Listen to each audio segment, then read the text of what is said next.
दोस्तों, मक्का मदीने के बारे में हर कोई जानता होगा। अगर कोई नहीं जानता तो नाम तो जरूर सुना होगा। आज हम आपको मक्का मदीना का सच और इतिहास बताने जा रहे हैं। इससे पहले कि हम मक्का मदीना के बारे में जानें, आइए आपको बताते हैं कि कहाँ स्थित है। मक्का शहर सऊदी अरब के ऐतिहासिक हिजाज क्षेत्र में स्थित है।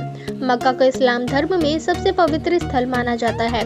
इसकी जगह पर काबा व सबसे प्रसिद्ध एवं बड़ी मस्जिद अल हरम भी स्थित है। मक्का में भी पैगंबर मोहम्मद जी का नाम जन्म हुआ था और यहीं से पहली बार पैगंबर मोहम्मद ने कुरान की शुरुआत की थी। मक्का मदीना के बारे में सरल शब्दों में कहे तो यहीं से इस्लाम का जन्म हुआ था। इसी वजह से मक्का और मदीना को मुस्लिमों का सबसे बड़ा तीर्थ स्थल माना जाता है।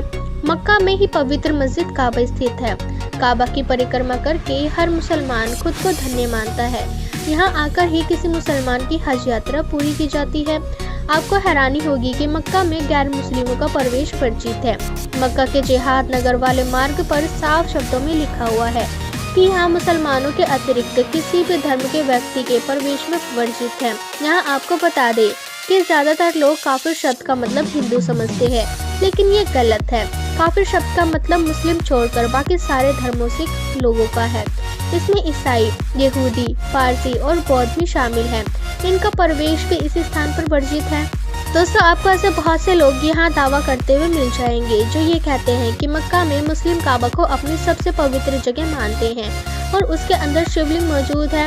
और तो और जो मुस्लिम जिस जगह पर शैतान को पत्थर मारते हैं वो जगह कोई और नहीं बल्कि शिवजी जी है, जिसे सऊदी अरब के लोगों ने कैद करके रखा हुआ है। और उन्हें लगता है कि अगर कोई हिंदू वहां जाकर इन पर पानी डालेगा तो वो आज़ाद हो जाएंगे। और यही वजह है कि मक्का मदीना में हिंदुओं को नहीं जाने दिया जाता।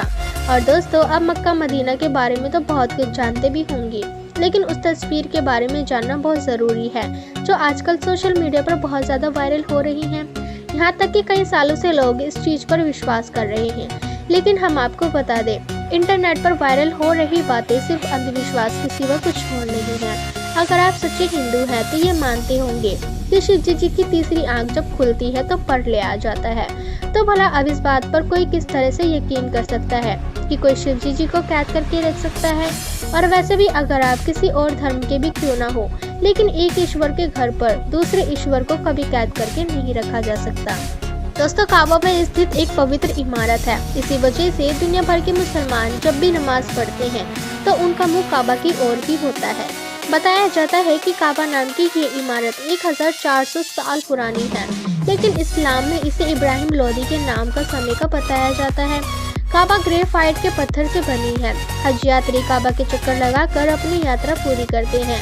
इस दौरान मुस्लिम लोग काबा के पत्थर को चूमते हैं।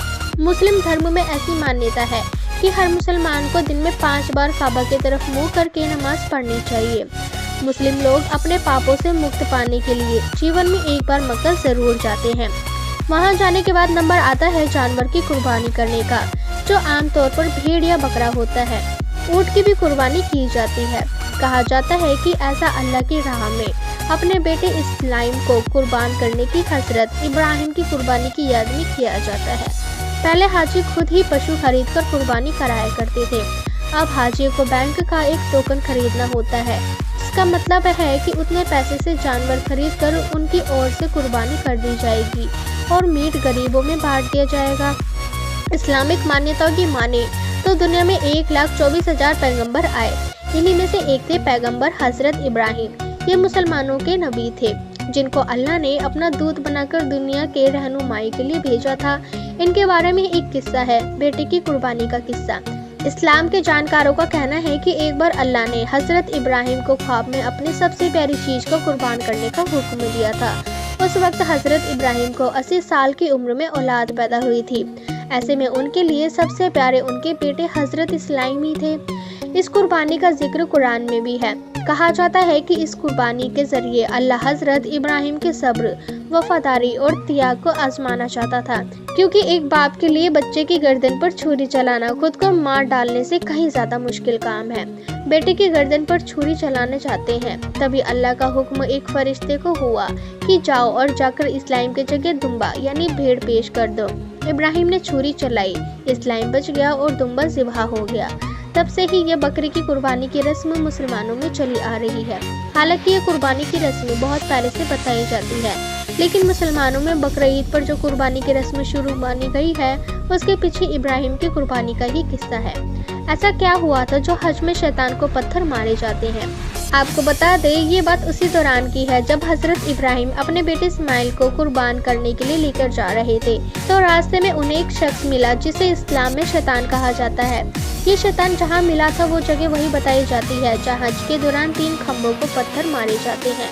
शैतान ने हजरत इब्राहिम से कहा कि वो इस उम्र में क्यों अपने बेटे की कुर्बानी दे रहे हैं, बुढ़ापे में वो तुम्हारा सहारा होगा और उसे ही मार दे रहे हो। इसके मरने के बाद कौन उनकी देखभाल करेगा? हजरत इब्राहिम ये बात सुनकर सोच में पड़ गए। इससे पहले उनके मन में कुर्बानी करने का ख्याल आता। उन्होंने कहा कि दूर हो जा मेरी नजरे से तू शैतान, जो अल्लाह के काम में रुकावट बना रहा है। बताया जाता है कि शैतान ने उनके बेटे इस्माइल को भी बहकाने की कोशिश की, लेकिन उन्होंने भी उसे छिड़क दिया। इसी बहकाने की वजह से मुसलमान आज भी हज के दौरान शैतान को पत्थर मारते हैं। तो कि दोस्तों, ये जानकारी देखने के बाद आपको भी क्या लगता है कि वाकई में अब भी मक्का मदीना में शिवलिंग मौजूद है? अगर आपको ऐसा लगता है तो हमें कमेंट सेक्शन में कमेंट करके जरूर बताएं। और दोस्तों, अगर वीडियो अच्छी लगी तो इसे लाइक करें, अपने दोस्तों के साथ शेयर करें और हमारे चैनल को सब्सक्राइब जरूर कर ले, ताकि आने वाली और भी इसी तरह की इंटरेस्टिंग वीडियोस आपको देखने को मिलती रहे सबसे पहले।